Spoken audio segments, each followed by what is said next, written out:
솔루션을 제시하고 그 솔루션을 부산 이니셔티브라는 걸 통해서 직접 실천하는 네. 그런 걸 보여주는 데에서는 제가 보기엔 타의 추종을 불허했다고 봅니다.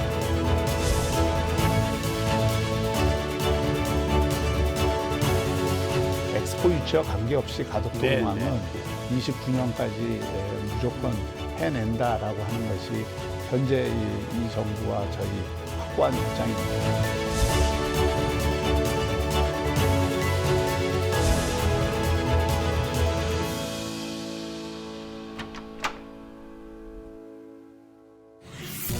여러분 안녕하십니까? 시사포커스인 조경건입니다. 민선 8기 1년이 지났습니다.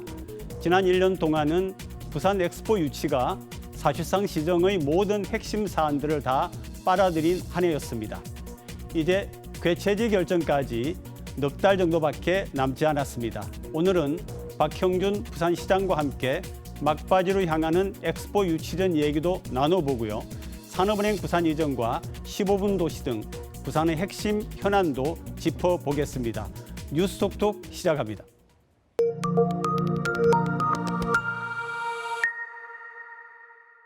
뉴스톡톡 오늘은 박형준 부산시장 스튜디오에 모셨습니다. 시장님 안녕하세요. 안녕하세요. 네, 반갑습니다. 네, 반갑습니다. 네. 시장님 민선 8기 이제 1년이 됐고요. 그다음에 7기의 보선까지 합치면 2년 3개월이시지 않습니까? 네. 소회 한 말씀 듣고 시작하겠습니다. 네, 민선 8기 1년 됐지만 제가 느끼는 시간은 한 3, 4년 된 것 같습니다. 굉장히 바쁘게 뛰었고 또 일들도 여기저기 많은 일들이 있었고 또 그런 만큼 좀 보람도 있었던 시간입니다. 얼마 전에 시민단체와 모임을 가지신 걸로 아는데요. 이제 거기서 나온 얘기가 엑스포 유치를 비롯해서 부산 도약을 위한 그런 노력은 인정을 하는데 민생 현안을 챙기는 점에 있어서는 조금 부족하지 않았나 이런 지적이 있었다고 들었습니다. 네. 어떻게 생각을? 제가 지금 그 부산의 미래와 관련해서 갖고 있는 생각은 두 가지 축입니다. 네. 하나는 부산을 글로벌 허브 도시로 이번에 반드시 좀 만들어야 되겠다는 것이고, 다른 하나는 제가 다시 태어나도 살고 싶은 부산이라는 그렇죠. 캐치프레이즈를 내걸었습니다만은 결국 도시 경영의 목적은 우리 부산 시민들이 행복하게 살고, 부산 시민들이 행복하다 그래야 많은 사람들이 부산에 와서 살고 싶고 또 머무르고 싶고 하는 것입니다. 그래서 네네. 삶의 질을 높이는 일이 제일 중요하고요. 그 삶의 질의 가장 중심적인 것이 역시 민생 일 수밖에 없습니다. 그래서 제가 쓰고 있는 정책들의 사실 가장 큰 핵심은 삶의 질을 높이고 민생을 부양하고 또 아이들 키우기 좋은 도시를 만들고 청년들이 희망이 있는 도시를 만들고 또 이 중년층이나 이 노년층이 정말 부산에 사는 것이 다른 어느 데 사는 것보다 좋다 하는 느낌이 들도록 하는 게 제 가장 중요한 목표고요. 그것을 위한 많은 정책을 써왔습니다. 출산에서도 우리 지금 부산시가 가장 많이 지원을 하고 있고 또 이 1세까지 그 영영아반이라 그러는데 그 이전에는 이 3명을 한 선생님이 돌봤는데 저희가 이제 2명당 1명 보는 정책으로 전체적으로 바꿨고 보육에 있어서 급식비도 저희가 대폭 상승을 했고 또 다자녀 가정을 기존에는 3명 기준으로 했는데 이제 2명으로 바꿔서 거기에 따른 여러 가지 지원 정책을 쓰고 있고요. 무엇보다도 이제 청년 정책 같은 경우에도 청년이 빠져나가는 게 가장 큰 문제였거든요. 가장 인구 유실이 많죠. 그래서 그 청년들을 머물게 하고 청년들이 이곳에서 이 터전을 잡을 수 있도록 하기 위해서 신혼부부들한테 전세 자금을 2억까지 무이자 대출을 해준다든지 또 이 그 일자리 창출을 위해서 지산학 협력을 대폭 강화하고 그 전국에서 우리 지산학 정책이 모범적인 정책이 될 수 있도록 지금 추진을 하고 있고 뭐 여러 가지 그 기업 유치라든지 좋은 일자리 만들기 위한 것 또 이 그 문화적인 혜택을 주기 위한 것 이런 정책을 쓴 결과인지는 모르겠습니다만 청년층 나가는 속도가 확 줄었어요. 지금. 그래서 금년에 이제 제가 들어오기 전에 2만 명까지 유출이 되다가 지금은 한 6천 명 정도로 줄었고 내년쯤에는 저희가 이제 유출과 유입이 거의 비슷한 수준으로 되지 않을까 하는 기대를 갖고 네. 지금 정책을 쓰고 있습니다. 2030 엑스포 하면 이제 뭐 부산의 이슈가 아니고 사실 전국적인 이슈가 됐습니다. 네네. 아마 거기 파리에 다녀오셔가지고 지금 얼마 안 되시는 걸 아는데 현지 분위기 어땠습니까? 현지 분위기는 한마디로 좋았다, 아. 매우 좋았다 이렇게 말씀드릴 수 있고 네. 역대 엑스포 경쟁 과정 가운데에서 이번이 아마 제일 치열할 겁니다. 네. 예, 상대도 워낙 강적들이고 예, 사우디나 로마. 이탈리아나 네. 로마 리드사가 다 네, 네. 이 강한 네. 힘을 갖고 있고 이번 프레젠테이션을 통해서 대한민국이 인류 문명이 가야 될 길을 가장 명확하게 밝히면서 동시에 단순히 뭐 이게 당위로서만 그런 것을 하는 네. 것이 아니라 그걸 어떻게 해결하겠다라고 하는 그 솔루션을 제시하고 그 솔루션을 부산 이니셔티브라는 걸 통해서 직접 실천하는 네, 네.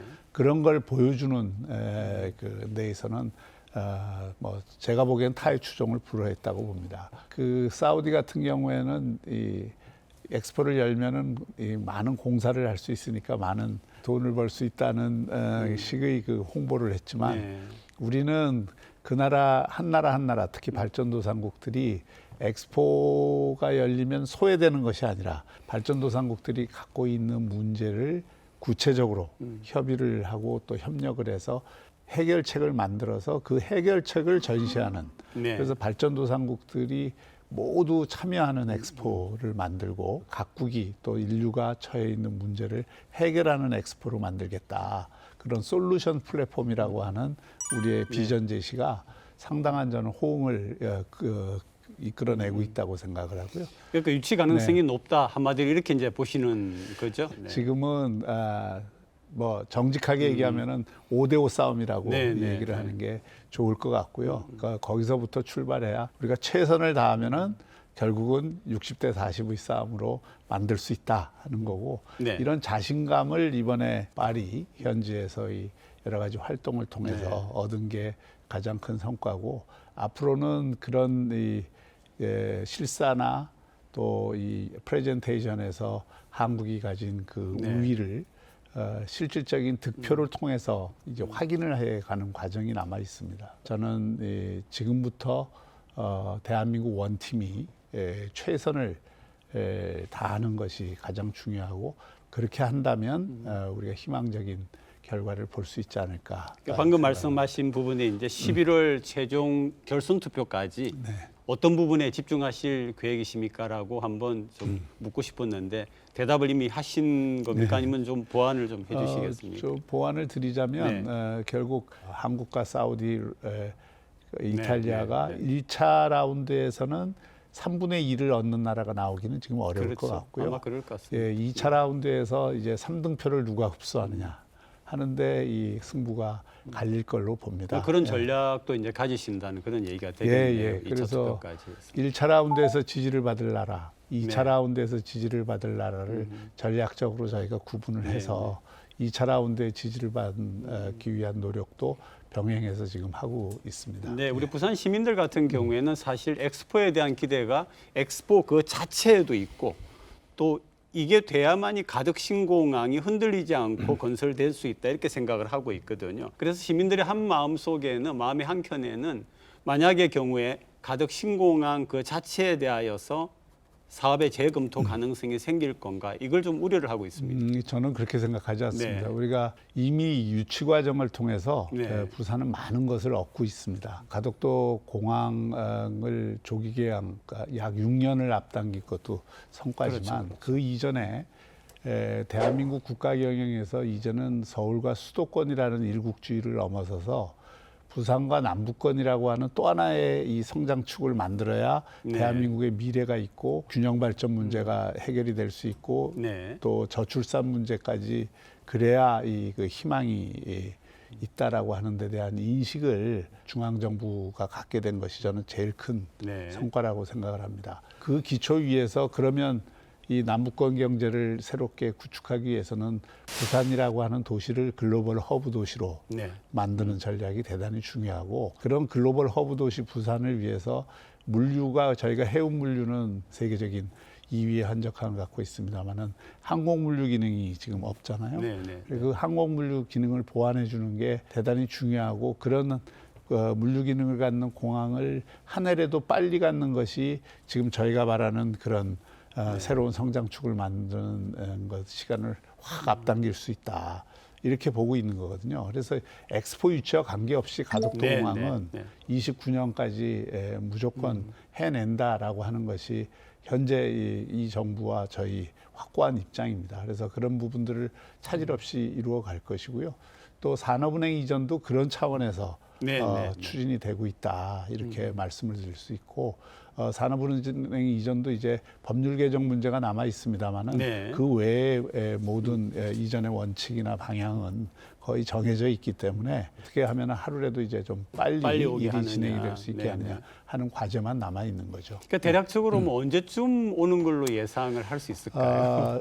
아무래도 이제 여기에 또 이 본사가 이전을 하려면 거기에 걸맞는 사무실과 건물이 또 필요하고요. 아무래도 뭐 그런 건물이 지어질 때까지 시간 동안에 이전이 이루어질 거라고 생각을 합니다.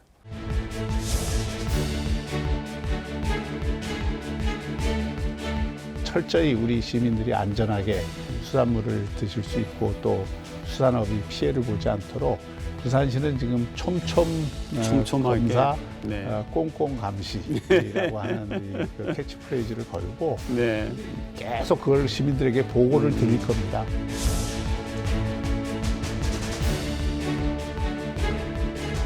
좋은 일자리가 있고 여기에 희망이 있다 그러면은 그런 부산에서 오히려 이 공기 좋고 살기 좋은 곳에서 취업을 하는 것이 좋다. 또 그런 기회가 열리고 있다. 일본 원전이 드디어 이제 30년에 걸쳐서 133만 톤 방류를 다음 달부터 이러면 한다는 얘기가 있는데 우리 부산시도 대책을 가지고 계신 거죠. 국민들의 우려와 그 심려를 또 수산업계의 불안을 저희가 잘 알고 있고 그런 면에서 이제 오염수 방류에 대해서는 탐탁치 않은 입장을 계속 내왔는데 이것은 사실은 국제 사회에서 이거를 어떻게 받아들이느냐 하는 문제의 결과에 따라서 이루어지는 사안이라서 저희가 반대를 한다고 해서 방류가 안 되는 건 아니거든요. 그래서 이제 방류 이후에 문제가 없도록 하는데 저희가 모든 정책에 초점을 두고 있고 또 지금 잘 아시는 것처럼 이미 이게 너무 과장되거나 불안을 증폭시키는 괴담들이 많아서 그런 것들은 전혀 아니다. 실제로 저희가 몇 년 전부터 부산 해역에 이 방사선 검사를 굉장히 강화해서 하고 있고 그 지역도 넓혀놓고 있고 또 횟수도 강화하고 있고 또 기준도 우리가 갖고 있는 기준이 미국의 기준보다도 10배 높은 기준을 갖고 합니다. 그런데 지난 몇 년 동안에 한 번도 우려될 수 있는 그 기준을 넘는 방사선이 검출된 적이 없고요. 이미 그 후쿠시마 원전 폭발했을 때 오염수가 굉장히 방류가 됐었는데 그때도 이 한국의 바다에는 아무런 영향이 없었습니다. 지금 이제 그 방류가 된다 하더라도 EA에서 이미 국제적인 검증을 통해서 한국에는 영향이 없다는 것이 어느 정도 밝혀졌기 때문에 저희는 이제 그 철저히 우리 시민들이 안전하게 수산물을 드실 수 있고 또 수산업이 피해를 보지 않도록 부산시는 지금 검사, 꼼꼼 감시라고 하는 그 캐치프레이즈를 걸고 계속 그걸 시민들에게 보고를 드릴 겁니다. 그래서 이제 앞으로 전광판에도 저희가 그 방사능에 대한 저희가 수산물도 검역을 해서 그걸 조사를 하고요. 바닷물도 조사를 하고 다 해서 그것을 전광판에도 놓고 또 오존 농도나 미세먼지 그런 하듯이 것처럼 또 우리 저 횟집에도 다 그런 거를 비치하도록 만들고 그래서 거기에 이상 징후가 조금이라도 있으면은 시민들에게 바로 알려서 대처할 수 있도록 할 것이니까 걱정하지 마시고 우리 맛있는 수산물을 드셔도 되겠다 이런 말씀드립니다. 그리고 15분 도시 사업이 정부 빅데이터 실정 사업에 선정이 됐다고 하더라고요. 그러면 가속이 붙어 갈 수 있습니까? 예, 그렇습니다. 그 이제 국토부에서 요즘 제가 조금 보람 있게 생각하는 거는 부산시의 정책들이 중앙정부 정책으로 채택되는 경우들이 지금 많이 생기고 있습니다.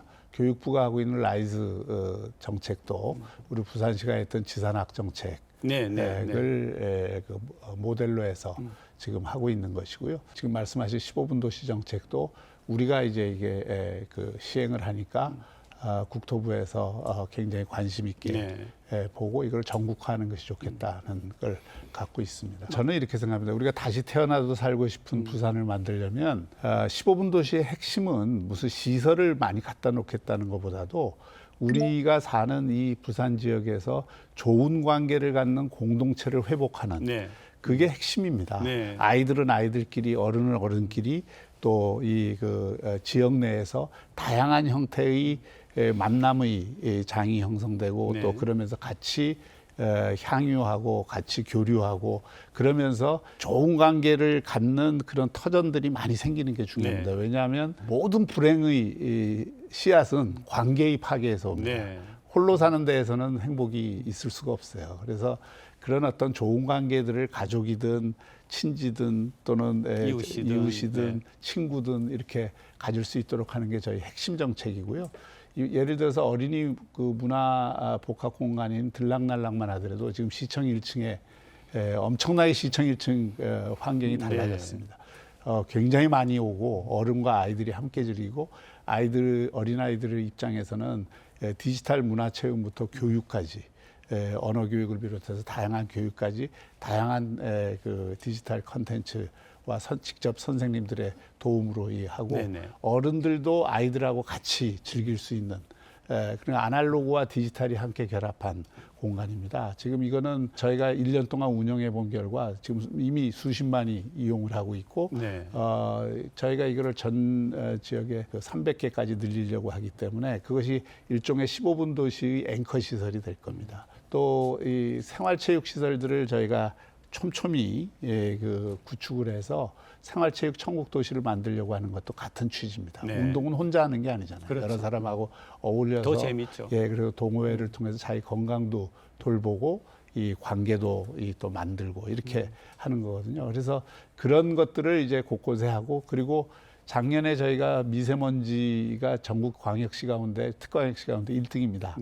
미세먼지가 없다는 건 그만큼 맑은 공기를 쐴 수 있는 도시를 만들고 있다는 증거고요. 더 맑은 공기를 쐴 수 있도록 하고 또 가까운 곳에 공원이나 함께 이렇게 걸을 수 있는 공간들을 많이 만들고 이렇게 하는 게 15분 도시 취지입니다. 또 찾아가는 의료버스 정책을 통해서 저희가 병원에 가기 힘든 분들을 최고 첨단 의료 장비를 싣고 지금 다니고 있거든요. 이것도 세계 최초로 저희가 지금 시도를 하고 있는 겁니다. 의료 빅데이터하고 연결을 해서 나중에는 의료 산업에도 도움이 되게 하는 시스템인데요. 이런 것들도 이제 다른 데에서 많이 지금 관심을 갖고 전국적으로도 저희가 이제 전국 정책으로 만들 수 있는 정책이라고 생각하고요. 말씀 중에 지산학 말씀이 나왔거든요. 이게 뭐냐면 처음에 이제 그 시장으로 나서셨을 때부터 산학협력을 강조를 하셨어요. 대학 같은 경우에. 그러니까 우리 부산에 있는 대학이 어떤 특정 분야의 인재를 길러낼 수 있고 거기에 대한 산업이 육성이 되면 부산으로 오게 된다라고 하는 그런 구상이셨던 걸로 생각하는데 이 지산학 협력은 지금 어떻게 되고 있습니까? 지산학 정책은 이제 전 세계의 글로벌 허브 도시가 된 곳이고 대학이 죽어 있어 갖고 된 도시는 아무 데도 없습니다. 그러니까 대학이 살아나야 인재가 양성되고 대학이 살아나야 연구개발과 새로운 기술을 저희가 만들어낼 수 있고 또 그럼으로써 새로운 기업들이 이곳을 찾아서 인재를 찾아서 기술과 이 연구 역량을 찾아서 오게 돼 있는 거거든요. 그런 흐름을 만들기 위해서 저희가 우리 부산에 21개 대학이 있는데 대학마다 특성화를 하자. 특성화를 하고 그 학생들이 아예 학교 다닐 때부터 기업 산업과 촘촘히 연결이 돼서 거기에서 필요로 한 자기 역량을 키우고 또 기업의 입장에서는 졸업한 다음에 또 훈련시키는 게 아니라 졸업하기 전부터 어쨌든 자신들이 필요로 하는 인력을 양성을 하는 이런 어떤 프로젝트로 진행이 됐고 지금 그 부산 전역에 100개 가까운 이제 지산학 브랜치가 만들어져서 계속 이제 그게 확산이 될 것이고요. 또 그런 것을 그 평가를 해서 교육부가 라이즈 정책의 이제 시범 도시로 부산을 선정을 해놨습니다. 그리고 그런 어떤 연장선상에서 디지털 인재를 저희가 양성하기 위해서 대학에서도 하지만 우리 부산시에서 네. 굉장히 많이 지금 해마다 2,000명을 교육을 시켜갖고 취업을 시키는데요. 엊그제 제가 보고를 받았는데 취업률이 70% 이상 돼요. 그 디지털 아카데미를 통해서 저희 혁신 아카데미를 통해서 교육시킨 분들이 취업되는. 그러니까 우리 청년들이 이제 멀리 뭐 서울 가갖고 취업하겠다 꼭 이렇게 생각하지 마시고 부산에도 이런 좋은 그 기재들이 있기 때문에 그런 걸 활용을 해서 부산에도 이제 좋은 기업들이 찾아올 거고 여기서 만들어질 겁니다. 그런 그 기회를 더 많이 잡으려고 하는 것이 필요하고 지금 뭐 사실 서울 올라가서 원룸 생활하고 오피스텔 생활해서 월급 조금 더 받는다 하더라도 그게 사실은 피곤한 삶의 시작이거든요. 그러니까 우리 이쪽에 좋은 일자리가 있고 여기에 희망이 있다 그러면은 그런 부산에서 오히려 이 공기 좋고 살기 좋은 곳에서 취업을 하는 것이 좋다. 또 그런 기회가 열리고 있다. 이렇게 생각을 하고 그런 면에서 우리 좀 청년들에게 희망을 심어드리고 싶습니다. 네, 오늘 귀한 시간 내서 좋은 자리 만들어 주셔서 고맙습니다. 네, 고맙습니다. 감사합니다. 네.